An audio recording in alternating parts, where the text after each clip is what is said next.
जय हिंद साथियों। आज का यह वीडियो उन सभी अभ्यर्थियों के लिए जिन्होंने कि रेलवे ग्रुप डी का फॉर्म भरा है उसके लिए बहुत ही उपयोगी है।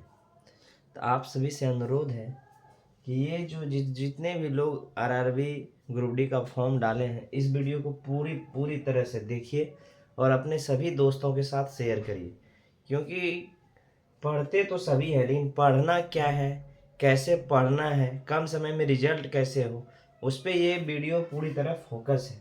इसलिए आपसे एक बार फिर से निवेदन है कि उन सभी अभ्यर्थियों को इस वीडियो को शेयर कर दीजिए और इस चैनल को नीतीश टॉक्स के माध्यम से हम इस पूरे सिलेबस को फ्री ऑफ कॉस्ट अच्छा से इसमें जो है हम लोग इसको डिस्कवर करेंगे। सबसे पहले जानते हैं कि रेलवे ग्रुप डी का जो टोटल पोस्ट है, नोटिफिकेशन नंबर 8/2024 में टोटल पोस्ट 32,438 है, लेकिन कुल अभ्यर्थियों ने जितना फॉर्म भरा है उसका है 1,08,22,423। यानी सोचिए कितना टफ कंपटीशन है कि एक सीट के लिए 333.6 यानी कि 334 स्टूडेंट बैठेंगे। तो उसमें अगर हम लोग अपने से सिलेबस के अनुसार नहीं पढ़ेंगे, कुछ लोग क्या कर रहे हैं कि एक सब्जेक्ट पढ़ रहे हैं बाकी नहीं पढ़ रहे हैं, तो रिजल्ट वैसे नहीं होगा। रिजल्ट होने के लिए पूरा गहन अध्ययन करना होगा। पिछले प्रीवियस ईयर का क्वेश्चन का हम लोग 3 शिफ्ट का, जो 2022 में फर्स्ट शिफ्ट, 2022 17/8/2022 का सेकेंड शिफ्ट का और 20/9/2022 के फर्स्ट शिफ्ट का पूरे जितना क्वेश्चन था सभी का पूरा एनालिसिस करने के बाद हमने इस वीडियो को बहुत मेहनत से बनाया है। आप लोग ध्यान से देखिए और शेयर करिए कौन कौन से क्वेश्चन आते हैं। तो चलिए हम लोग शुरू करते हैं। ये देखिए, सबसे पहले कि आप इसका सिलेबस के बारे में देखिएगा तो रेलवे ग्रुप डी का सिलेबस इस प्रकार है। तो जिसमें मैथ 25 पूछा जाता है, मैथ के 25 क्वेश्चन रहेंगे, रीजनिंग के 30 क्वेश्चन रहेंगे, साइंस जिसमें फिजिक्स, केमिस्ट्री, बायोलॉजी और कभी कभी इन्वायरमेंट का टोटल 25 क्वेश्चन रहेंगे, और जीके एंड करेंट से 20 क्वेश्चन रहता है। टोटल 100 क्वेश्चन रहता है। 90 मिनट यानी कि 1/1/2 जो है आवर इसका समय रहता है। 90 मिनट कम समय में यानी 90 मिनट में आपको 100 क्वेश्चन करने हैं। देखिए, तो इस तरह से अब शुरू करते हैं। मैथ में किस किस चैप्टर से क्वेश्चन आता है, किस पे हमको फोकस करना चाहिए, किस पे विशेष फोकस करना चाहिए। और उन सभी अभ्यर्थियों से एक अनुरोध है, जो चैप्टर आपका अच्छा है तो उस पर थोड़ा कम ध्यान दीजिए, जो आपका थोड़ा सा डैमेज है, जो आपका कमजोर है उस पर फोकस कीजिए। कमजोरी से भागिए मत, उसको उसका निराकरण करने का प्रयास करिए। चलिए देखते हैं। मैथ में सबसे पहले आ जाता है प्रतिशत। उससे रिलेटेड 3-4 चैप्टर है। लाभ हानि, बट्टा, साधारण ब्याज, चक्रवृद्धि ब्याज भी आता है। तो इससे कम से कम सभी शिफ्ट में देखिएगा 4 से 6 के बीच क्वेश्चन पूछा गया है। यानी कि परसेंटेज से 2 सवाल, लाभ हानि से 1 सवाल, बट्टा से 1 सवाल, सिंपल इंटरेस्ट से 1 सवाल, 100% पूछा गया है। अगर देखा जाए फर्स्ट शिफ्ट में 4 क्वेश्चन है इन सबसे मिला के, और सेकेंड शिफ्ट में जो है 6 क्वेश्चन है। वही 20 तारीख के फर्स्ट शिफ्ट में 5 क्वेश्चन है। इसका इस तरह से हम लोग कह सकते हैं 4 से 6 क्वेश्चन इस चैप्टर से प्रतिशत, लाभ हानि, बट्टा, साधारण ब्याज जो मिला जुला है चैप्टर, इससे पूछा जाता है। इस पे हम लोग को विशेष तैयारी में फोकस करना है। उसके बाद आता है सिंप्लीफिकेशन, सरलीकरण। इससे जो है हर बार देखिए 2 से 3 क्वेश्चन पूछा गया है। फर्स्ट शिफ्ट में 3, सेकेंड शिफ्ट में 2, फिर जो है अन्य तारीख के 20 तारीख के फर्स्ट शिफ्ट में 2 क्वेश्चन पूछा गया। इस पे भी फोकस करना है। कहीं कहीं देख रहे हैं कोई कोई गुरुजी लोग बता दे रहे हैं, हमारे गुरुजी लोग की जो है सिर्फ ये पढ़ लो। नहीं, पढ़ना तो आपको सभी पढ़ेगा, लेकिन विशेष फोकस किस पे करना है वो देखना है। और एक बार फिर से बोल रहे हैं कि जो चैप्टर आपका ठीक है उस पर थोड़ा कम ध्यान दीजिए, जो चैप्टर बहुत कमजोर है उस पर ध्यान देना है हम लोग को। देखिए, एलसीएम एचसीएफ से हर बार 2 क्वेश्चन पूछा गया है। अनुपात समानुपात से एक बार 3 क्वेश्चन पूछा गया है, फिर 1 क्वेश्चन, फिर 3 क्वेश्चन। ये हमने पूरा क्वेश्चन को पीडीएफ डाउनलोड करके जो है इसको बहुत एनालिटिकल ढंग से हम लोग उस पर मेहनत करके गौर करके बनाए हैं। इसको आप लोग इस तरह से मेहनत जरूर कीजिए, हम लोग इसमें आपका पूरा पूरा साथ देंगे। सिर्फ इसी पे फोकस करेंगे हम लोग। समय और कार्य, समय और कार्य देखिए एक एक क्वेश्चन हर बार पूछा गया है। एक क्वेश्चन आता है अलजेब्रा, बीज गणित से एक एक क्वेश्चन है। एक बार 3 क्वेश्चन पूछ दिया गया है। इसमें बीज गणित में मेनली उस टाइप का क्वेश्चन होता है जैसे x+1/x बराबर कुछ दे दिया गया है, मान तो x-1/x का मान निकालिए, या तो एक्स स्क्वायर प्लस 1/x² का मान निकालिए, या क्यूब वाला का मान निकालिए, या तो a + b + c का होल स्क्वायर बराबर क्या होता है, उस तरह का मान निकालने के लिए इस तरह का सवाल आया है जो हमने देखा है। औसत, एवरेज और आयु से संबंधित हमेशा जो है 3 से 1 क्वेश्चन, यानी 2 क्वेश्चन 3 क्वेश्चन पूछ ही दिया गया। द्विघात समीकरण, इससे भी क्वेश्चन 2-2 क्वेश्चन हर बार है, देख लीजिए। द्विघात समीकरण से 2-2 क्वेश्चन हर बार आता ही आता है, तो आप उस पर भी मेहनत करना। क्षेत्रमिति, क्षेत्रमिति से एरिया से रिलेटेड, जैसे त्रिभुज का क्षेत्रफल दे निकालना है, उसमें आप लोग जानते हैं त्रिभुज का सूत्र होता है 1/2 आधार गुना शीर्षलंब, उसमें आधार दे देगा, शीर्षलंब दे देगा, क्षेत्रफल निकालिए। क्षेत्रफल दे दिया गया है, या तो वो निकालिए, या तो आयत वगैरह सबसे दे देगा, आयतन निकालने के लिए दे देगा, यानी एक क्वेश्चन फिक्स है, पूछता ही पूछता है। त्रिकोणमिति, त्रिकोणमिति से भी एक क्वेश्चन पूछा गया है प्रत्येक शिफ्ट में। इसमें बहुत भास्ट नहीं पूछा जाता है, एसएससी लेवल का नहीं पूछा जाता है, बहुत मिनिमम, जो आप अगर थोड़ा सा मेहनत किए होंगे तो हो जाएगा, अगर नहीं किए हैं तो जरूर हम करवा देंगे, वो हो जाएगा। नंबर सिस्टम, नंबर सिस्टम से देखिए 2 से 4 क्वेश्चन हमेशा पूछा जाता है। नंबर सिस्टम में बहुत चीज़ आ जाता है, जैसे दशमलव वगैरह भी आ जाता है, और विभाज्यता का रूल आ जाता है, उसी में कुछ कुछ जो है शेषफल निकालने के लिए भी आ जाता है, इस तरह से आता है। समय और दूरी, समय और दूरी से भी एक क्वेश्चन प्रत्येक बार रहा है, ज्यामिति से भी रहा है। समय और कार्य यहाँ छूट गया था, समय और कार्य से भी प्रत्येक बार एक क्वेश्चन रहा है।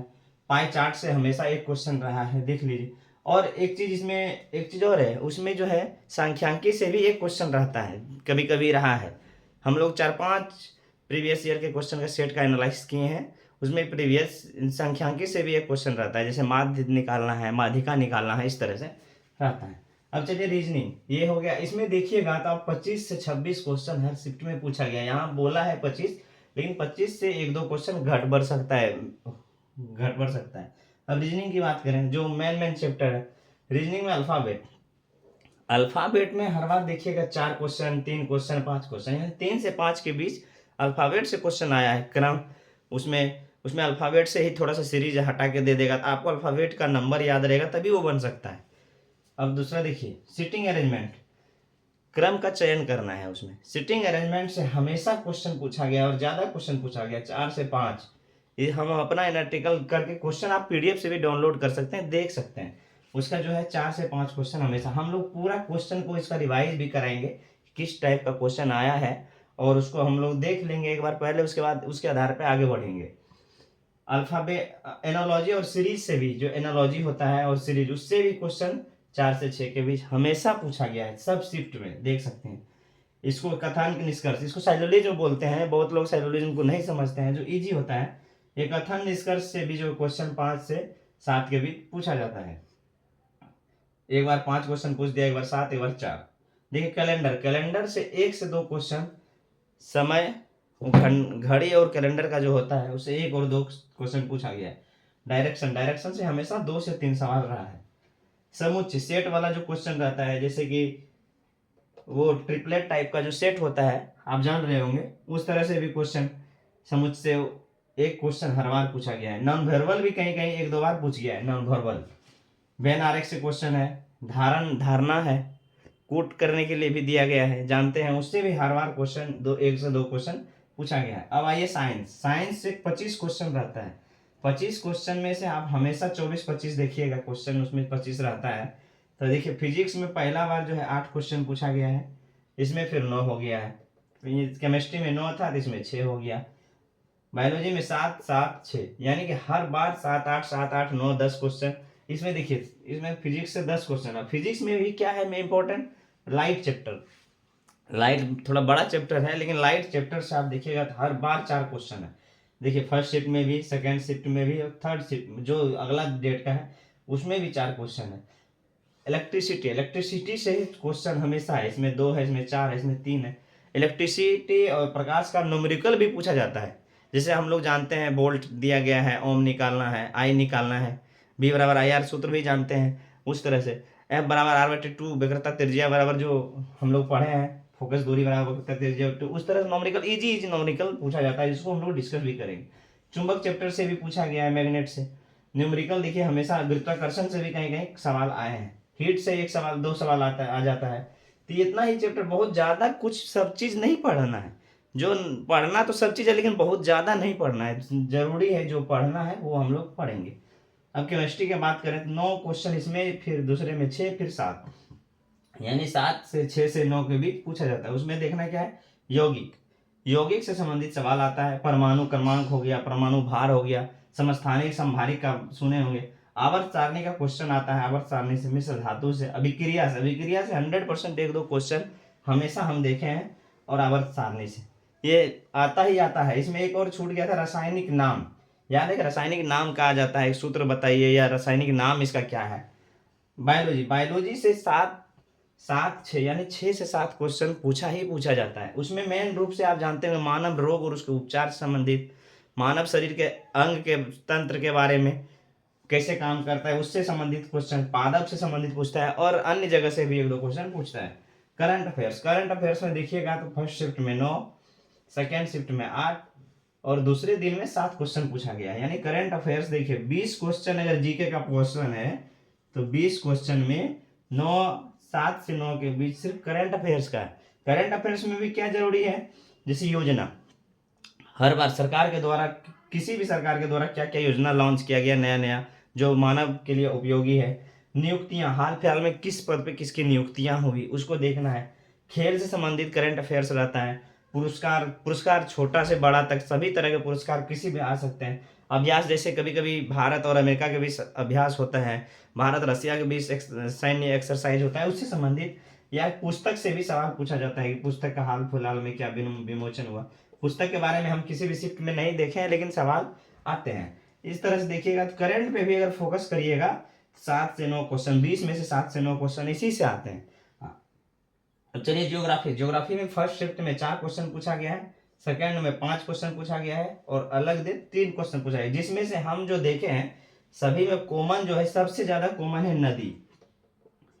नदी से हर 100% एक सवाल आया है।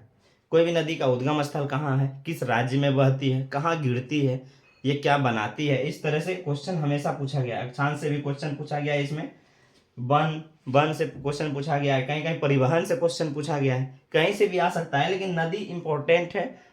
बाकी तो सिलेबस तो जान ही रहे बहुत बड़ा है, सबको पढ़ना है, लेकिन ज्यादा क्या पढ़ना है वो हम बता रहे हैं, उस पर फोकस करना है, जिससे कम समय में हमारा पूरा तैयारी हो सके। अब पॉलिटी, पॉलिटी में इसमें 2 क्वेश्चन, इसमें 2 क्वेश्चन, यानी कि प्रत्येक शिफ्ट में 2 क्वेश्चन पूछा गया है। आप देखिएगा तो प्रत्येक शिफ्ट में, जिसमें से अनुच्छेद और पंचायती राज, पंचायती राज बड़ा बढ़िया से पढ़ लीजिएगा, उसका अनुच्छेद सहित कब शुरू हुआ, कहाँ पहले लागू हुआ, वो कब जोड़ा गया, क्या संविधान संशोधन, आप सब जान रहे हैं, हम लोग सब जानेंगे इसके बारे में आगे। इसमें से 2 क्वेश्चन हमेशा पूछा गया है, सिर्फ 2 क्वेश्चन, जिसमें एक क्वेश्चन अनुच्छेद से, अनुच्छेद तो आपको पूरा याद करना होगा, उसमें मेन याद कर लीजिए, यदि मौलिक अधिकार, मौलिक कर्तव्य, और जो संशोधन से नया नया आया उसको देख लीजिए। ये 2 क्वेश्चन है। अब देखिए हिस्ट्री, हिस्ट्री से भी हमेशा दो क्वेश्चन ही सिर्फ पूछा गया है।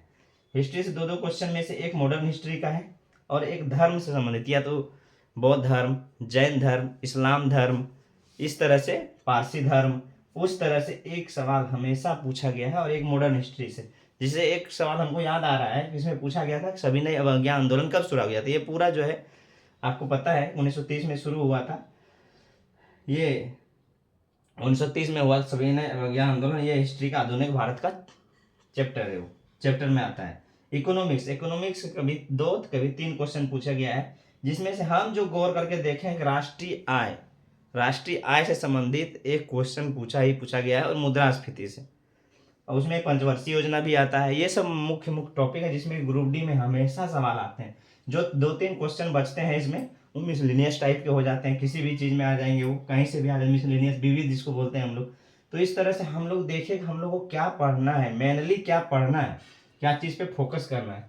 तो आप सभी से एक बार फिर निवेदन है कि इस अच्छा से इसको देखिए, और आपका कौन सा पोर्शन वीक है कमेंट बॉक्स में जरूर लिखिए। ये वीडियो सभी उन सभी अभ्यर्थियों की जो किसी भी तरह के कॉम्पिटिटिव एग्जाम का तैयारी कर रहे हैं, उन सभी को शेयर करिए, अधिक से अधिक शेयर करिए।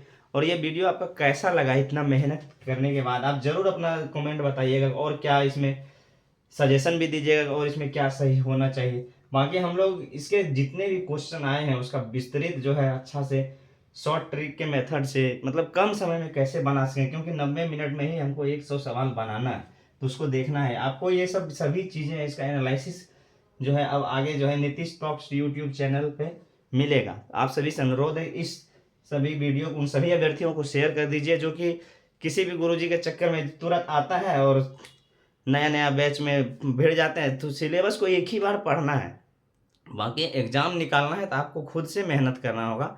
गुरुजी सब सही पढ़ाएंगे लेकिन मेहनत अपने से ही करना होगा, क्योंकि एग्ज़ाम में हमको बैठना है, आपको बैठना है। हम तो बैठ चुके हैं, हम एग्ज़ाम क्लियर कर चुके हैं, मतलब बैठना आपको है। एग्ज़ाम में आपको जाके निकालना है और निकलेगा, 100% निकलेगा अगर सही मेहनत करिएगा। तो इस तरह से आप सभी जो है अपने दोस्तों के साथ शेयर कर दीजिए। चलिए और आगे मिलते हैं नीतीश टॉक्स यूट्यूब चैनल पे, उनको सब्सक्राइब करिए, इन सभी को शेयर करिए। धन्यवाद, जय हिंद।